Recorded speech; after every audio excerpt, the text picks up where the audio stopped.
آقا صلی اللہ تعالی علیہ وآلہ وسلم نے پاؤں کی ٹھوکر سے پانی کا چشمہ جاری کر دیا۔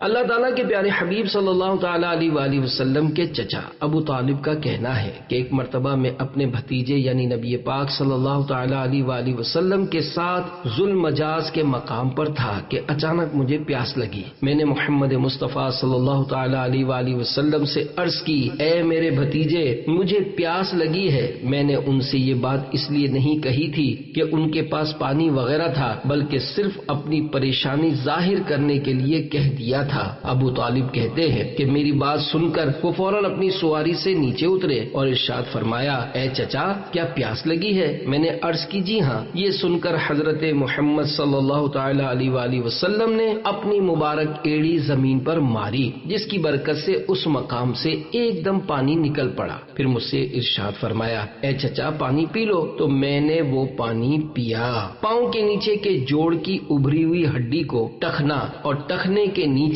پیر کی گدی کا حصہ ایڑی کہلاتا ہے۔ تیری ٹھوکر سے چشمہ یا رسول اللہ ہوا جاری، کرم سے اپنے میری دور فرما مشکلیں ساری۔ صلو علی الحبیب۔